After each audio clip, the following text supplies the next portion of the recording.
before now, you just said up NEPA. So that's when power goes out. So when internet goes down. When you have internet blackout, what do you say? Up NITEL? No, there's no NITEL. Okay. So what do we say? Up internet. Well, thank God we can laugh about it now, but it was not funny in the course of the week when that major internet... Thursday morning? Yeah. It was? Yes. It was horrible. Yes. It was, it affected West and Central African countries.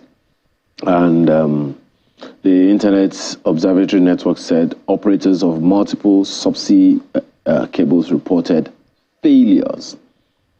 The statement said that Main One submarine cable carried a significant portion of the international traffic into West Africa and provides services to multiple countries, hence the magnitude of the impact. So the issues are abundant.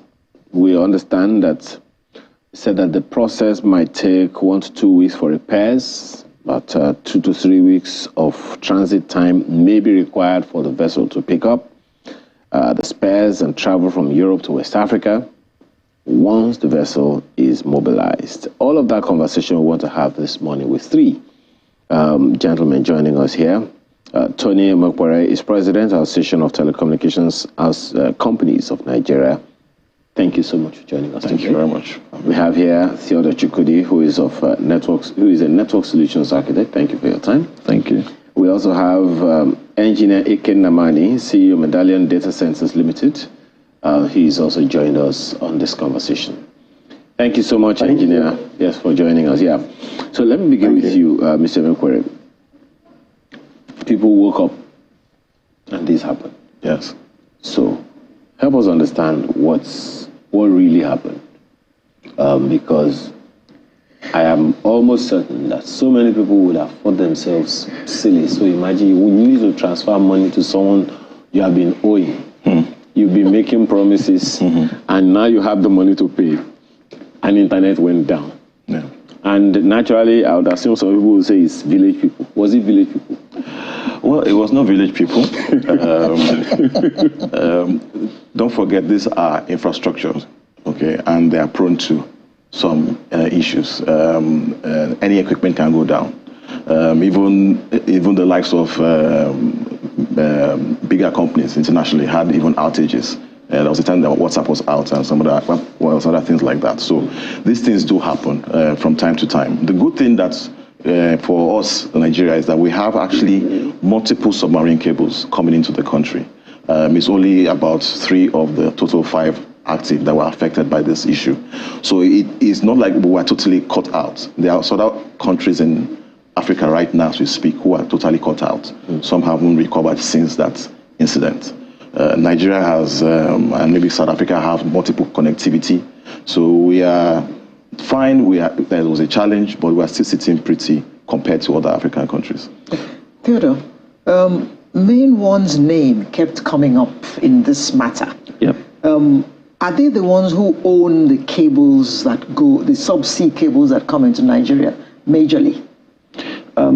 Speaking to that, Main One is one of our biggest traffic carrier. And if you look at, as at the time when the cable came in, and now more of our services have gone online, due to making internet cheaper and affordable to users. So Main One is a major carrier. And there are other service providers that rely on their fiber cable, on their undersea fiber cable for internet passage or traffic passage through West African coastlines. Okay. So in turn, if anything happens to that cable, it means that the major traffic coming into the country, would reduce. Okay. Not totally out, because we have other subsea cables that, that are backing up, Main One, but they are one of our major carriers. Okay. Staying with you, when a picture was given to us, I think it was on CNN also. Yeah, sure. And, what crossed my mind was, what could possibly cause this kind of rupture in huge cables like that at the bottom of the sea? So there are different factors. So it could be human error. It could be as a result of... At the bottom of the sea? What are humans doing down there? It could be as a result of maybe a ship passing towards that red line, because they are meant to actually avoid that line, considering that coastal guards would keep them off that, lane. But sometimes, mistakes do happen. And the ship could drop an anchor, and an anchor could damage the cable. Also bearing in mind that these cables are manufactured to specification, considering also the geographical terrain where these cables will pass. So before these cables are manufactured, some kind of survey, monitoring, data gathering, is acquired such that these cables are manufactured to specification. So if by chance these cables damage, it takes actually about 5 to 6 weeks, depending on the level of damage. So a ship has to be deployed. This one was major, wasn't it? It's major. It's major because some countries, as at now, are still cut out. So a ship has to be deployed that is specifically built to manage and retrieve these cables. Then slicing professionals have to also be deployed to slice and now redeploy the cable back to the seabed. Slice and dice. So it's actually a process. Engineer Namani, how precarious is the situation, especially seeing that our lives have gone online, literally? Everything is online. Health is online, education is online, finance is online, governance is online. How precarious a situation is it? Okay, thanks for that. And just to also further expatiate what the other two speakers have said, currently, Nigeria in total has about 7 submarine cables actually serving the country.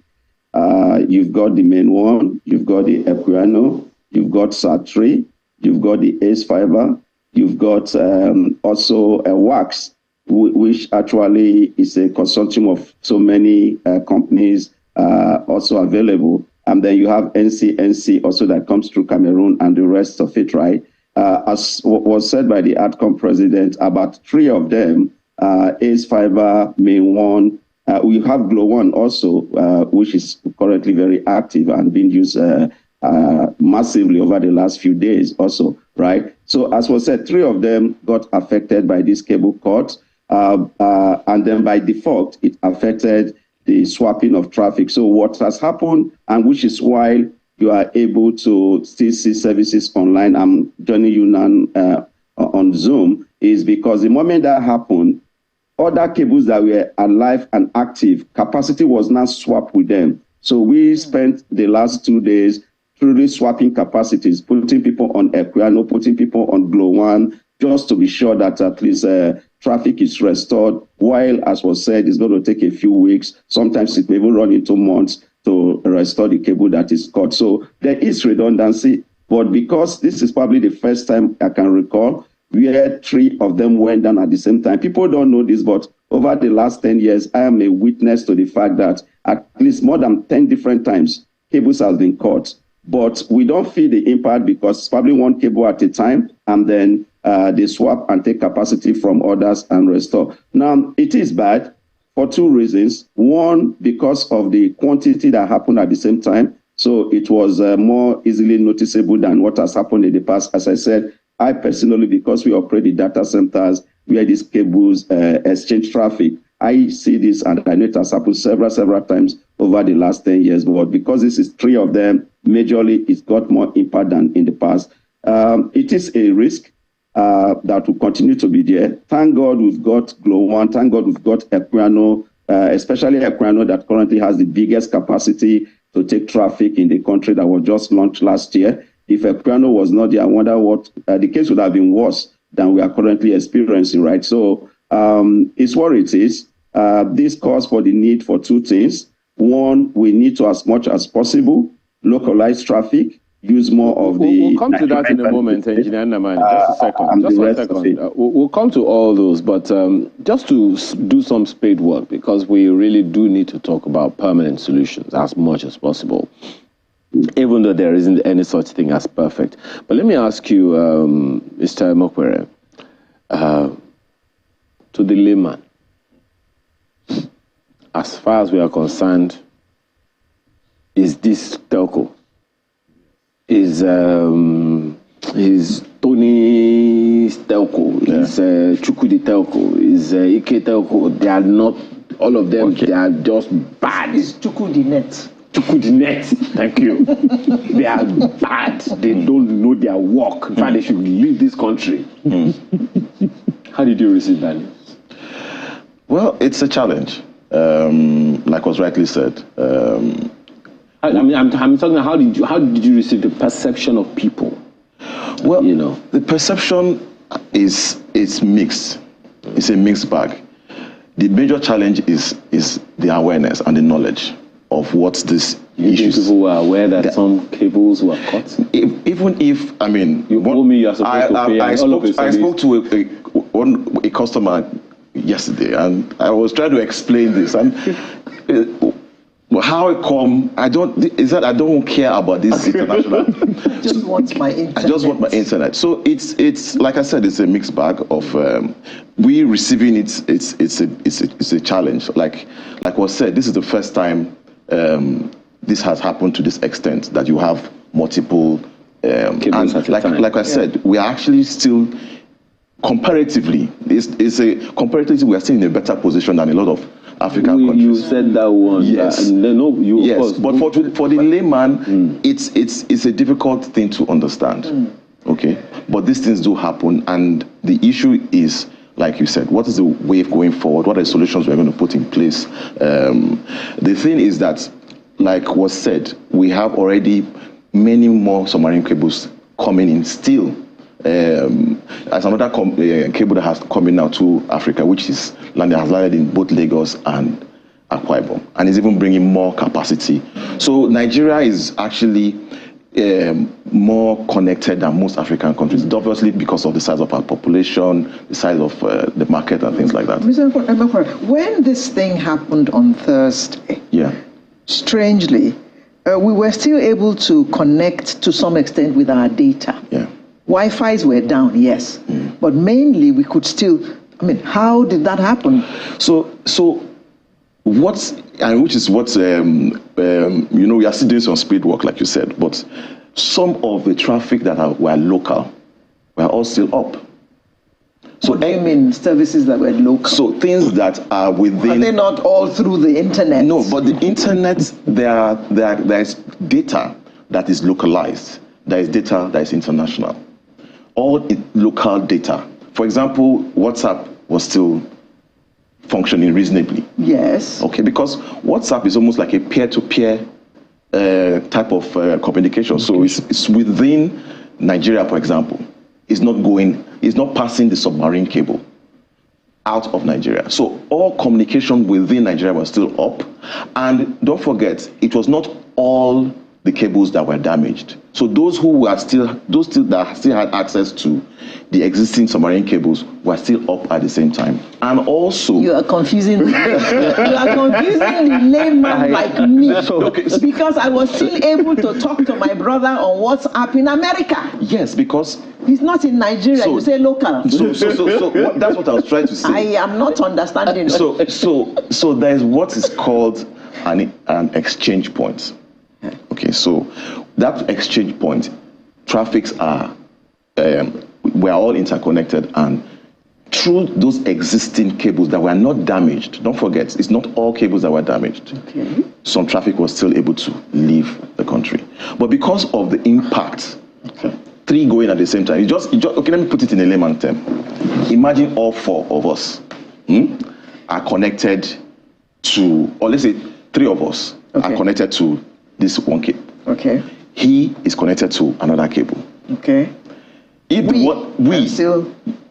So if the one that connects us three cuts, we are disconnected. Okay. His will be moving. Okay. Now, assuming also that there's also a secondary link that allows some of the communications we have to pass through him. Okay. So that secondary link that allows some of the communications we have passing through him will still be active. So it is what we will now be using without even knowing that that's what we're using. But on a limited capacity. On a limited capacity. Because I'm on the capacity already. Yes. So if I send video, yes, it may not go. It may not go. It may go, but it may take longer time. It's very clear now. Are you sure? Because on Thursday, I could not download any videos. Exactly. Okay. But subsequently, messages went on WhatsApp, but any videos that came in, I was not able to download. I also want to mention something, about this issue, because you mentioned something about main one being, the real challenge with recurring. But the real challenge is that main one was almost like a first mover at the time they actually installed their submarine. They are the earlier movers in that industry. So a lot of people were already on the network. And don't forget, these things it takes time to even connect and host. So if I'm already in this house and the house is working, I won't jump ship. Yeah. So, but also Main One was able to restore their services through those backup links. Okay, which is what Engineer Namani said. Engineer Namani, to the layman, what's your perception? The two gentlemen here, I've spoken to their perception of how people received, this unfortunate incident. How did you receive it? How did you receive the feedback that people were giving, blaming your own telco, the one that you started, as being irresponsible because they couldn't control? The first reality is, as we say in business, the customer is always right. So the first thing you want to do when there's a crisis like this is, as fast as possible, try to restore the service. So before spending time to argue or even explain, more effort was actually spent on Thursday trying to restore service. As was said, the moment this happened, immediately capacity was swapped with Glow 1 and Equiano. Those two cables, a lot of capacity was swapped to bring it up. Engineer Namani, just 1 second. On that issue that you just raised, isn't that a bit of a challenge? Because if people, you go into a bank, for whatever reason, you are not able to get the transaction done, and they want to first of all get the transaction done before explaining anything to you, I think that might be a problem. How about the communication from the service providers themselves, data service providers, voice call service providers, text, and all of those? What's your assessment of their feedback or of their response to people's complaints? You are very correct. So now let me put on my cap as a user of the service, not as a service provider. As a user of the service, I use multiple networks. I must say, I think up till now, the only communication I did see was the one from NCC.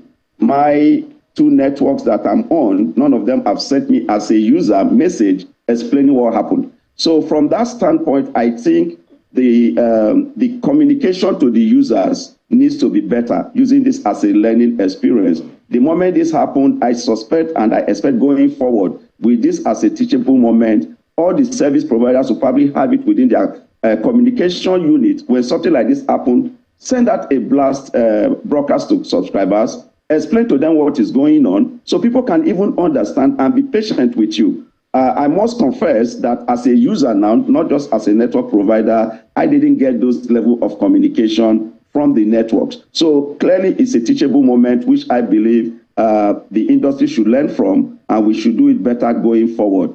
Challenges come, as I've said, the key point is not when the challenge comes, but how fast are you able to restore it, which I must also commend them, because I know people were working even as at 3 a.m. last night. I can confirm this, trying to still restore some services that are still down. I know engineers are working, as me and you are talking, and because I am aware of what is happening at the back end of this. So effort is being put to remedy what you will call an act of God or force majeure. But the key point is, how fast can you restore service? And thank God, as we've said, Nigeria, along West Africa, have the largest number of submarine cables terminated, which is why, unlike some countries that are totally out as at now, we were able to still get some service going, because the ones that are up, traffic was moved to them. And what other thing operators have started doing is, which I think the ATCOM president also explained, is have multiple connections. So you are not only connected to only one submarine cable. I think this would further enhance that from a networking standpoint, where connections are to as many cables as possible. In case one has a problem, you have your backup also running. Now, let's talk about those redundancies that I think it was you, Mr. Mokwe, that started it. That look, those conversations around localizing our infrastructure. Let me be honest with you. I felt scandalized that some cable from outside Nigeria is responsible for why we couldn't talk to ourselves. What in the universe did we have all these satellite dishes and whatever we call them for? So the main issue is, if I want to access my bank, for example, why should my traffic, my connection, go outside Nigeria before it comes in? That's number one. Number two, are there points in Nigeria where I can interconnect with other people so that if, for example, there's a failure somewhere, I can easily reroute and still be active? The beautiful thing about Nigeria and the sad thing about Nigeria is that we have most of all these things available, but the utilization is always been the issue. We have several internet exchange points, for example, and all the data centers, in fact, there are about 3 active ones, one even indigenous, which is very active. I have a service, and once we switched to that internet exchange point, we saw about a 60% drop in our international traffic now being routed through these exchange points. So we have these things, we just need to ensure that they're more utilized. Another issue that we need to see, because this content that we're talking about are domiciled somewhere. I mean, even in this building, for example, you have a data room where you have computers or servers, things like that. On a larger scale, you have what we call data centers. Now, the number of data centers we have in the country needs to increase. And sadly, although this is still developmental, a large chunk of them are concentrated in Lagos. Nigeria is a big country. We need more data centers to be moved beyond. So there's a larger discussion, okay, around this, because it goes to infrastructure, the infrastructure investment. The good thing we have, the luck we have, is that we are an attractive market. These submarine cables to come to Nigeria is a huge amount of investment. The recent one that just landed is the longest submarine cable in the world. It's coming to Africa, the longest in the world. I mean, this is to say we are a destination, but we need to put in place in things that will ensure that these things will happen. There should be no reason why I am accessing a local bank or a local service, let me not use a bank, a local service that I should be stalled. We have even laws that stipulate how these things should work, because this is not new. I mean, it's not new. There's nothing that is going on that is new globally. These things happen everywhere. So there are things you have to have redundancy, you have to have backup. There's so many things, and we even have a data protection law right now that encompasses almost all these things. Okay. So these are the things that we need to make sure that are being implemented. Is it for financial reasons that most of those data centers are in Lagos? No. Because there's a large community of internet users? Not necessarily, because you will be surprised that if you look at the population of Lagos, what is it? The issue is infrastructure. So for a data center to be active, you would need a fiber optic cable. Like you see the submarine cables come to Nigeria. You need those kind of cables also to go hinterland. Okay. Well, Mr. Chukwudi, you are a network solutions architect. Yeah. What do we need to build? Let me use the building language for an architect. Exactly. So let me continue from where my senior colleague have stopped. He said we need infrastructures. I can tell you for free that there are states within the Northeast region that are not benefiting from the internet connectivity. And this is not because internet cannot get there. It's simply because the infrastructure for we to extend it to their reach is not yet available. For instance, is there a market? There is a market.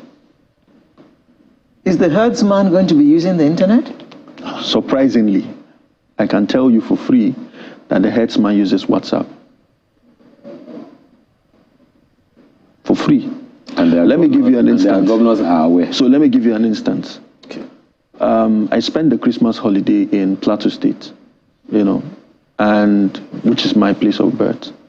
And I visited some local governments and villages. I was opportune to meet a local man, a Suya man who produces kilishi. And after buying kilishi from him, he said in a local language, Oga, kabani nombanka, give me your number. And I gave him my number. He said, I will send you a message on WhatsApp. I was surprised. Mm-hmm. And I paid him using OPay. Mm-hmm. Now, which means, which means he has OPay account, which uses internet as a service, and he uses WhatsApp to keep tabs with his customers. Yeah. So what does this tell you? It tells you that internet has gone to places we don't even know. But the challenge here is extending the infrastructure to them for it to be properly utilized within these regions. Yeah. Is the major problem. Another major problem we're facing also is local sabotage.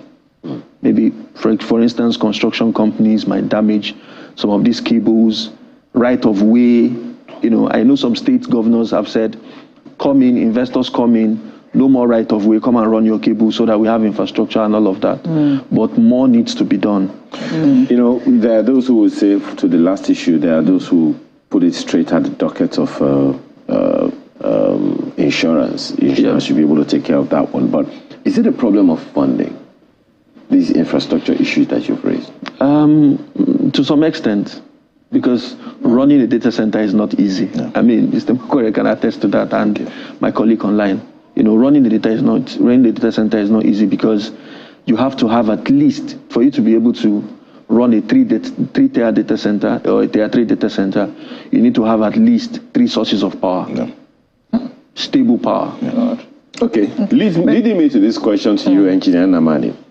Do you think it is something state governments, and I'm sorry, dear state governors, I am not on your case, I'm on your side, but your people are on your case, and these issues they may not be able to raise. I'm always asking about that one, because if we run a federal system of government in Nigeria, the federating units should have enough authority to be able to do some stuff. So the question that I'm asking you, Engineer Namani, is it something states can take on themselves, or maybe fund and have a PPP arrangement around it? I'm asking that against the backdrop of what Akwa Ibom State is doing with Ibom Air. I mean, that's a huge investment, no doubt. I don't know if data centers are as expensive as running an airline. So do you think it is something that state governments should take on in the light of what Mr. Chukwudi has said here?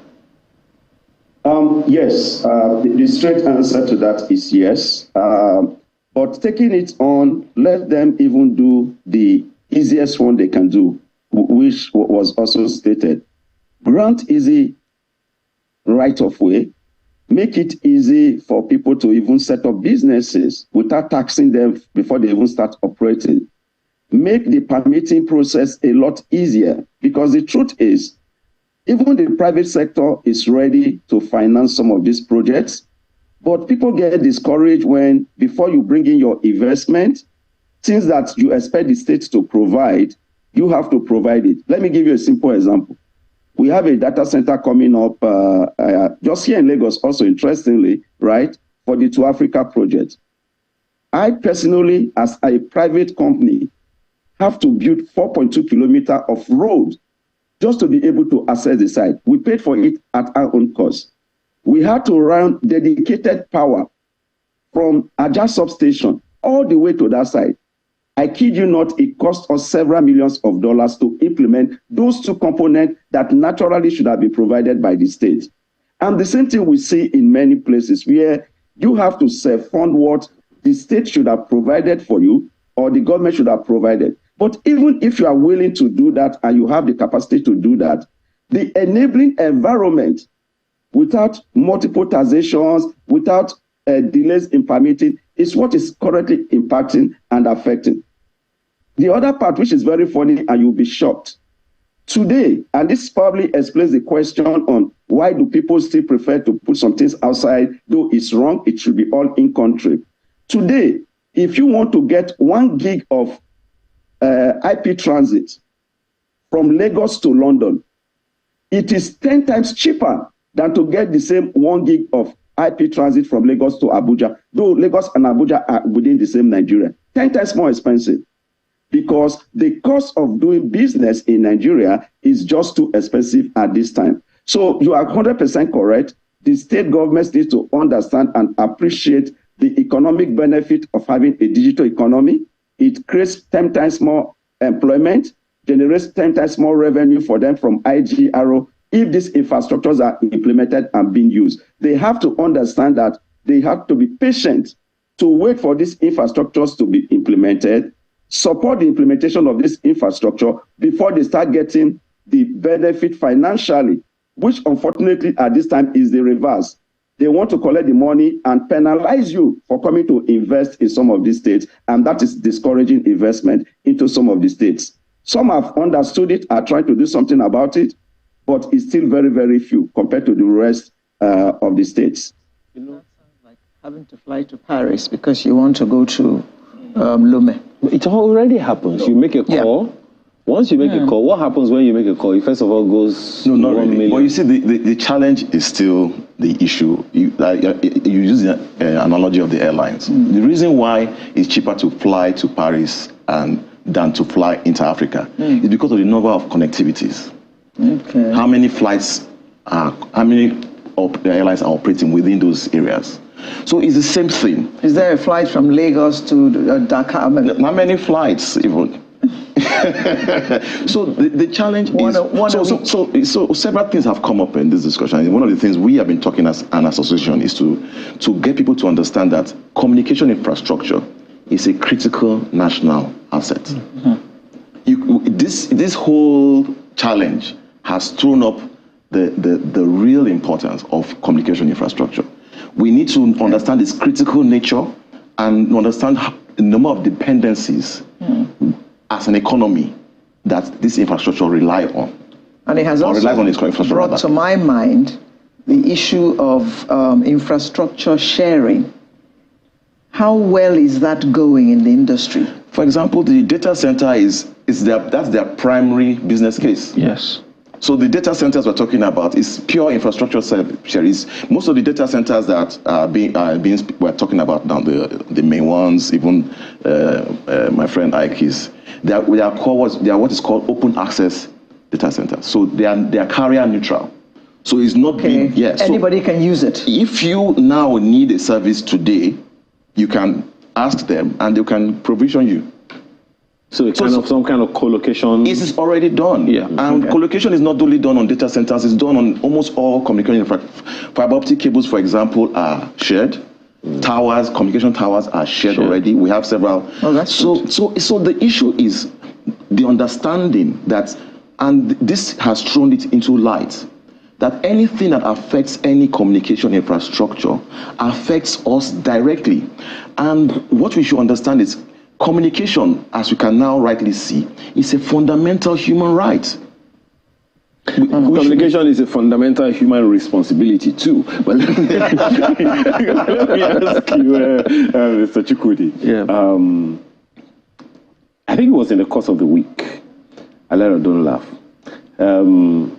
Some media organization reported that government offices are owing discos into hundreds of millions of naira in the service they provided. How do you, if, for instance, a state government takes on this responsibility of building data centers and all of that. What's the assurance that state government officials, our servants, will not become bosses who will be using these things without paying? Consequently, running the business down even before it sees the light of day. Yeah, so I mean, let me create a use case, right? So you are aware that Galaxy Backbone exists. Yeah. So Galaxy Backbone is supposed to serve all parastatals in terms of internet provisioning, infrastructure, and all of that. And I can tell you that they're doing a great job, right? But it also boils down to government doing the right thing. They know that they use these services and they need to pay for it, because if you don't pay, Galaxy will not be able to run properly, because they also need generators, power, connectivity, exchange points, and all of that, as well as some other dues they pay. So they need to understand that they also need to remit, or they also need to meet their responsibility for that sector to properly run. You don't just build an infrastructure and let it run. It won't run on its own. It needs people to run. There's operations, there's maintenance, there's surveillance, there's security. There are a lot of building blocks that make it what it is. So even if the government invest in this infrastructure, there needs to be that enabled manpower to properly run it. Okay. Engineer Nnamani, I want to ask, I don't know how to put the question, but do you see a situation where these things do come up, these infrastructure do come up, and what are the, maybe I should ask it this way, what are the infrastructure, soft infrastructure like policies, laws, regulations that need to come up and be at play if we are going to do what you all have been recommending here, which is to localize all of these infrastructure in a way that, because there are those who would also argue that when these things go out one way or the other, Nigeria as a nation, or any nation at that, is open to any compromise. So what are the things that need to be done if Nigeria were to go ahead and take on this assignment, and the states themselves of coming up with these data centers and all? What are the infrastructure that needs to come to play? How long should it take? How much would it cost for a state to have such, and for the federal government, if need be, to be like a kind of umbrella body? Okay, thanks. For starters, let's assume you want to build a standard Tier 3 minimum level data center that is open access or carrier neutral. The rule of thumb is, depending on the quality you put in, for 1 megawatts of IT load, you need between $15 to $18 million to build it, right? It takes average of 18 months to 24 months from conception to completion. So that gives you an indication. Now, when you realize that for some data centers, you may need up to 10 megawatts, you can multiply that and see the volume of funding that is needed. Now, most of this, because 80 to 90% of the equipment you have to import. We don't locally manufacture them. So you now start dealing with the issue of forests. Do you even have access to forests? How can you get access to forests? If you attract foreign investment, how do they get back their return on investment when the depreciation of the naira does not guarantee what your selling price will be today or tomorrow, right? So these are issues that needs to be addressed from a financial standpoint, okay? Now, from a policy standpoint, treatment of infrastructure, all of them, not just data centers, as critical national infrastructure that gives specific rights and privileges to the operators of this infrastructure, have to be implemented. For many years now, we've been hearing that there's a policy on critical national infrastructure. We've heard that it has been signed, it has not been signed, and all stuff.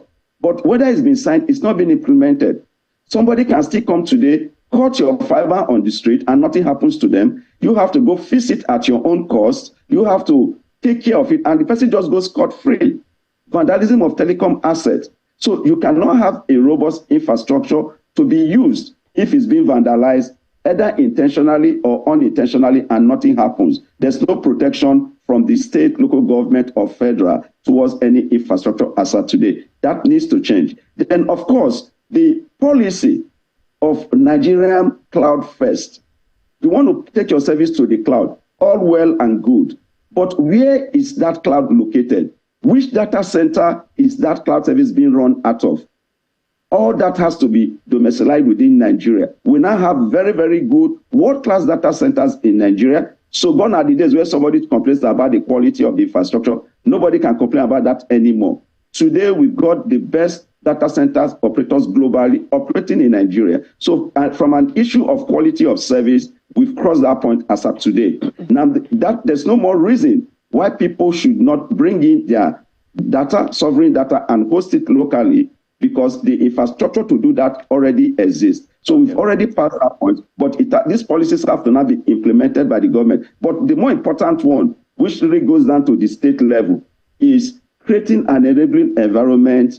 Even if you as a state, you don't want to invest in it, a private sector entity can come and invest if the enabling environment is there for him to do business, operate efficiently, and be able to also make a return on his investments. Well, it's a long conversation, and I think we're going to have this one again, especially the part of localizing, these infrastructure.